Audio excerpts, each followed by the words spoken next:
Welcome to It's All Recruiting, the show that looks at everything through the lens of recruiting. I'm your host, Jim Stroud.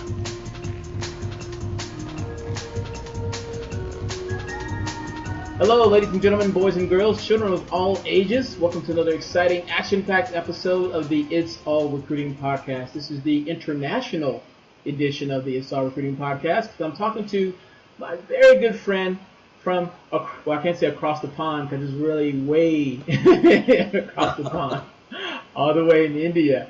My good friend AK is here, and he's going to discuss with me something I found very curious and strange, but he said it was pretty common from his neck of the woods. So, AK, if you would introduce yourself and tell the good folks who you are and what you do. Hi, thank you for getting me once again, Jim, onto your show. I recall way back in early 2000, I was featured on the first video podcast that you had, and so I'm delighted to be back here. This is long overdue. So essentially, I've been into hiring solutions for over 25 years now, and started even before internet happened, or mobile, or Gmail, or even Facebook and LinkedIn, stuff like that. So I've been happy to stay relevant with the industry, and I must give due credit to sources like you who've made a lot of life different for us. So thank you, sir. Otherwise, I specialize in hiring returning Indians for multinational companies setting up Indian operations, primarily in IT, manufacturing, and financial services. So I've been an early adapter of social media thanks to blogging and Twitter, and that's my window to the world. Wow. Thank you. I appreciate that very much. Wow. I'm thinking, that you were my very first guest on my very first video interview series way back when. So wow. This is when you came to India many years back. Yeah, this is definitely long overdue. What I wanted to talk to you about, because someone brought it to my attention, and I thought it was kind of bizarre, and I mentioned it to you. You said, it's pretty common, or it's happened more often than I thought it would. And that is this sort of scenario. If I were a candidate trying to apply for a job, I could hire someone to interview at the company posing as me, and then once the offer has been extended, I would show up on the job to do the actual work. And I heard that this is something that happens from time to time, although the first time I had heard of it. Someone can make as much as, $300 annual, $300 hourly doing this for people. I mean, is that true? What have you heard about that? Jim, actually, this has been on for a while now. In fact, I mean, it's been there for many, many years. In fact, I personally feel way back in late 90s when there was the scramble for hiring people for Y2K, and the American companies wanted as many people from wherever across the world who could solve the problem. I think it way back started then, and there were a lot of everybody. I mean, to me as a recruiter, I suddenly realized that the bar was so low that every trespasser was being hired. Okay, if he had known something about computers, and it kind of also helped because in terms of I think way back, I'm talking about now there's a restriction of visas for $65,000 a year, 65,000 applicants a year. But way back in 98, 99, it had gone up to 1,95,000. So I think everybody was trying to make hay while it happened, and this was a very blatant abuse of trust across different companies. I mean, I'm not trying to say candidates were the only people who took the road. I think there were a lot of consultants, and there were a lot of companies too who kind of wanted to get as many people across. No. Sure. And so this was, I mean, that's my personal feeling. And to one extent that I recall way back in 97, 98 or 99, I think, some companies were reluctant to hire from me because I was based in Hyderabad. And Hyderabad at that point of time, they thought was the source of fake profiles. But fortunately, I had good credentials because I was hiring for Microsoft, as you know, Yahoo, and some of the other product companies which had been there. So personally, I didn't find it too difficult. But yes, I'm surprised that you raised this issue after 25 years. Wow, I like to think that I'm cutting edge, but I'm definitely behind the times, I hear. So it all started around Y2K more or less, and sort of like a gold rush. People were just sending candidates out there, interviewing. I guess they figured that the company wouldn't know the difference since they were hiring them for work overseas. Is that it? They wouldn't actually meet them face to face? Absolutely, because suddenly, I mean, it's been a dream for most people out this part of the country, to get an opportunity to go to US.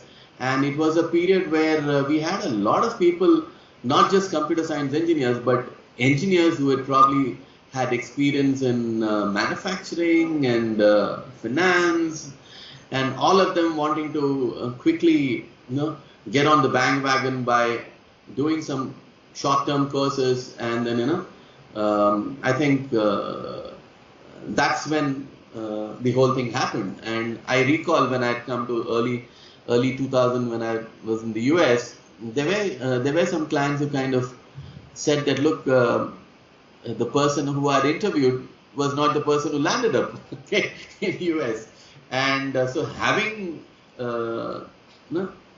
recruited the person, they had to spend a little more time getting them to be productive, because the people just didn't have the skills which they claimed to have while the whole process of shortlisting was happening. And I kind of drove home the point saying that that's exactly where the quality control is important. Okay, and as a trusted recruiter, I would try and convince them that, look, I'm pushing only genuine candidates. Wow, that is just like blowing my mind. Not that it happened, but that it still continues to this day. I mean, to your point about someone is hired, but then someone else new shows up. I just imagine that companies would pick up on that and be able to stop that after a while, but it seems like they haven't. I mean, how is it still going on today?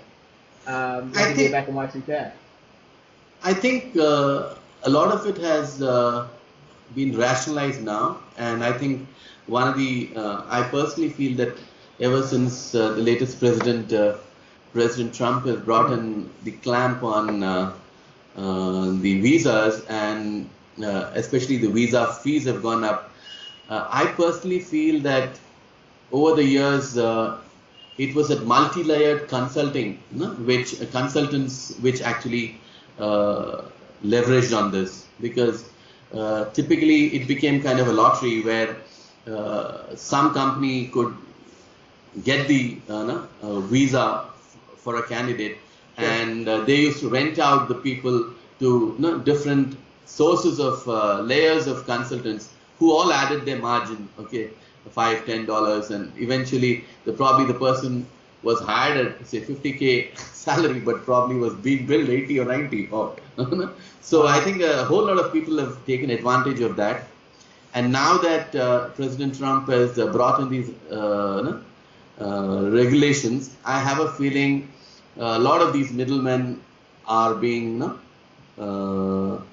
truly, cut out of the place. Yeah, they're going to be hurt by all this. Sure. Because it was.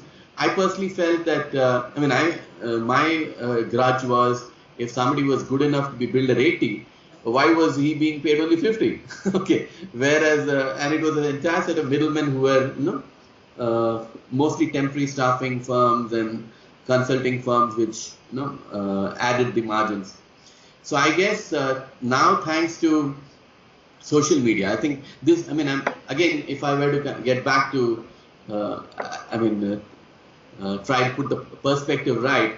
Mm-hmm. I think in 95, 96, if recruitment version 1 was hiring from print advertising, okay, I think internet was recruitment version 2, and then 2007-8 when social media came, Facebook and LinkedIn started coming, That is version 3, which was a lot more transparent because it was probably easy to fudge resumes while it was inside a portal.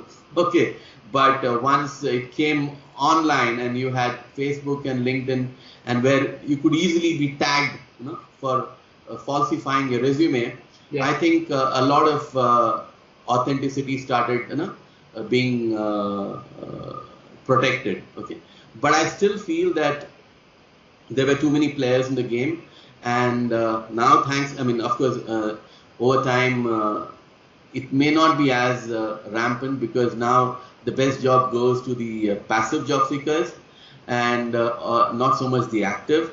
And thanks to a lot of assessments today and the bar being increased in terms of screening, a lot of HR tech today, I think it's much lesser, okay, than compared to when we first began at 20 years back. Yes. Okay. So. Okay. So it's, while it may still go on today, it's nowhere near like it was back in Wax. I don't think it's need to be worried right now because it's like bolting the door after the closing the door after the horse is bolted. I think the damage had been done 10-15 years back, and today we have a lot more screening systems and checks and balances in place. And now with the fact that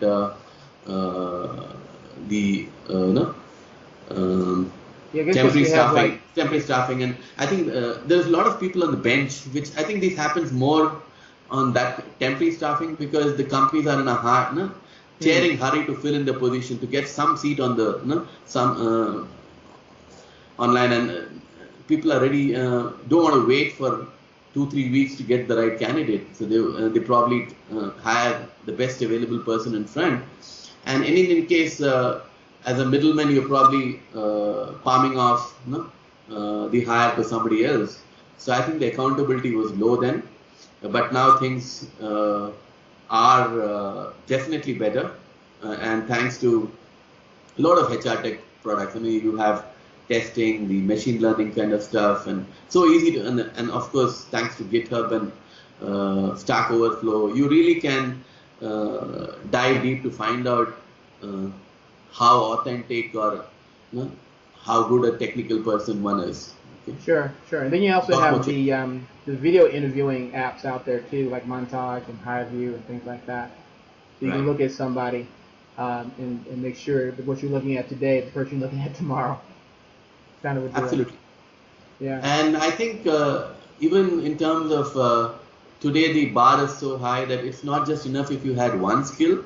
The clients are now looking at a multiple set of skills, not just technical but functional and personality skills. So I think the screening process is a lot more rigid now than probably way back 20 years back. Okay. Very cool. Now you mentioned earlier, I'm just sort of curious to veer off topic a little bit. You mentioned about how with President Trump and the new regulations slowing down the H-1B visas. I imagine that is a profound impact on recruiting agencies doing business with the United States from India. I mean, what is your viewpoint? Is everyone kind of nervous and scared, or they're just changing their tactics? I mean, what's the mood over there? Yes, of course. It's kind of affected a lot of companies, not just the IT services companies, which used to probably send people across. But you'd be surprised how many outsourced recruitment centers are here back in India. Okay, probably Hyderabad alone we have in a conservative thing about 1,000 recruitment firms. Oh wow! Who at least 1,000, I'm sure, who work night shifts here and who probably have anywhere between 30 to 50 recruiters sitting late night and going through Dice and TechFetch and Monster and trying to line up candidates within 3 to 4 months of the mandate being shared on the internet. So I think what has happened now is there's a scramble now because there are a lot of consulting firms in US who have a lot of people on bench and who earlier you could probably pass on fast. But now, thanks to the regulations and stuff like that, they realize that it's not so easy to place these people. So the bar has increased. The kind of yes, a lot of people are nervous about their future, and I can personally see that a lot of US recruiting people are willing to come back to Indian domestic hiring, probably because they then can work in the daytime and probably also have a little more control on the whole process of sourcing and screening. Otherwise, we're all dipping into the same pool and kind of a thing. So I guess yes, I personally feel having been in recruitment now for 25 years. I personally feel this kind of correction was very much overdue, and I'm also glad that now there's a sense of quality control much more, and so companies are also and the very fact that you are having me on this call, asking me about this, shows that there's a concern that people are, how they can be screening better. Okay, very cool. Thank you for that. I also was wondering too, you mentioned regulations. I'm saying how it affect you guys because of we do a lot of business with India and back and forth. I wondered if that would open up additional avenues or more, or have you looking at other countries. I mean, I know you don't just do business with the United States exclusively, but I'm wondering that with the regulations coming from us, does that force you to find clients in other countries more so than you normally would? No, I think it's too early these days, and because thanks to the series of events which happened, say post Brexit and now America, I think economy-wise also most countries are now worried about finding employment for their own citizens. And so the work visas are getting definitely a lot more tighter, okay? Because every country, even the Gulf, they started sending back people because they have something called nationalization, and there's so much of pressure on the governments to provide employment for local people that now the bar for expat hiring is significantly increased, and just like how US has increased the fees for even H-1Bs, most other countries also have these constraints, and so it's good because now only the best are really sought after by companies and countries, because they want to be sure that there's a compelling reason to hire a foreigner, okay? And not just because it's cheaper. Now you got to kind of you hire a person because he brings in value, and so I think a lot of these people who could have passed off as average software engineers probably will need to find alternate skills. Okay. Let me allude to one more point which probably will help you put the perspective right. Okay, because I personally felt that, I came in from a traditional hiring in India for the non-IT industry. Okay, and in non-IT industry, you typically had only the best for the role because there was only one role which was on offer. But when the IT services industry started booming, okay, every person was billable. Okay, so you needn't, and the kind of scramble for talent was so high that if you got even 10 .NET kind of guys with a certain bar, okay, you're willing to hire them because you knew that you could bill them and make a lot more business. Whereas, because it's basically every hire is a revenue generating kind of a person. Whereas in non-IT industry, every hire is a cost center. Okay. So I think that if you put that in perspective, the methods used for screening were much more stringent in the non-IT industry. So I think there is a clamor now. People will need to realize that what brought them here will not get them to the next level, and there is a need for training and retraining and unlearning. I personally find that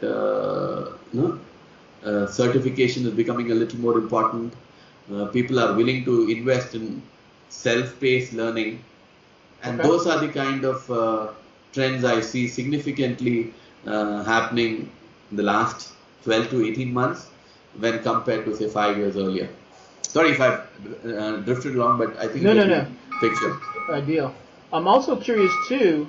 When you mentioned the certification and the training, um, and how the skill level that brought software engineers so far won't be the skill level they'll need. They'll have to get better to go much Right. further. I'm wondering, is that having an effect on entrepreneurism? Do you see a trend where software developers are starting their own companies because they're not getting as much work other places? So they'll say, "I'll just start my own company and build something new." Do you see Yes, that kind of trend there? I think that's another way. I mean, I think it's opening up a lot more opportunities now. Okay, because if you look at predominantly the Indian IT industry, almost 90% was the services oriented. Okay, less than 10% are product companies. Okay, so suddenly companies have realized that they have a lot of people on board whose skills need to be retrained. Okay, and so we have now, very organized training programs where people with a certain skill are retrained for new skills, Mm-hmm. essentially because they have the domain expertise and the functional expertise. For instance, I mean, if you could see, I'll take an example of Pega. Okay, you've heard of Pega, right? Yeah. Pega systems. Okay, Mm-hmm. so they feel that they need to evangelize the skill sets, and there's so much of opportunity for entrepreneurs, not just in training existing employees with Pega, but also there are some entrepreneurs who are now going to colleges and teaching students who are in the second and third year, so that when they pass out, they have uh, in their armory of skills Pega also. So that way it benefits not just the student who wants to pick up a skill which will be popular 2 3 years from now. Mm-hmm. Two, it also helps Pega develop a better pipeline of talent, who are trained in their systems for 2 3 years. Otherwise, typically most training programs in the open market were, say, 3 to 6 weeks or maybe 8 weeks kind of a program where people just learn the rudimentary basics and probably were ready to take up jobs. But now I personally feel that there are the entrepreneurs are the people who find opportunities in each of these areas, and so I'm sure the days are going to be better for entrepreneurs who can add more value in multiple ways. Okay. I have no doubt. I have no doubt. Well, I mean, I feel like I could talk to you forever, and we'll probably talk a little bit longer after this recording. But just to say thank you now for being my guest on the show. And if anyone wanted to contact you directly and maybe have some questions they want to pose to you, how can they contact you? What's your website? Wonderful.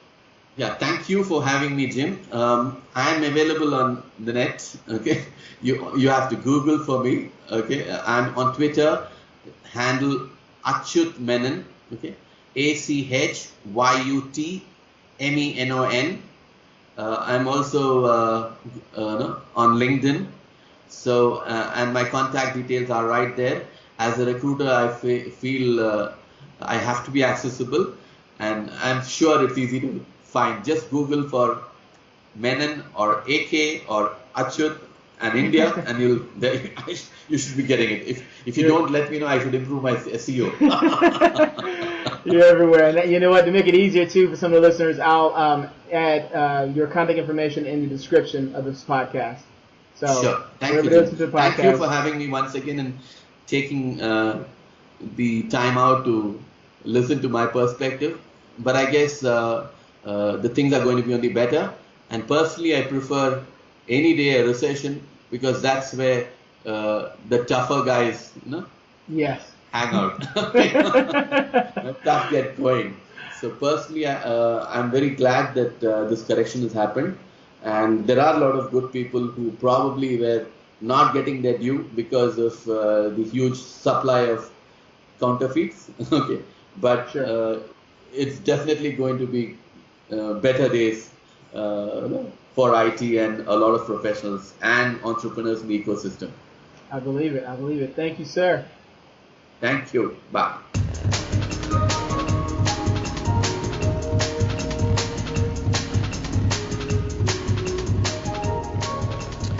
Thank you so much for listening. If you were not there, then I would be here talking to myself. So thank you for that. If you would, check out the links in the podcast description because they are there for you. Finally, if you love what you heard, hate what you heard, or not quite sure what you just heard, I want to know about it. Connect with me on Twitter at Jim Stroud, or LinkedIn, or Google+, or pretty much anywhere you find me online. I'm everywhere. Okay, enough of that. Until next time, one last word spoken 3 times to my people at Randstad Sourceright. Love, love, love.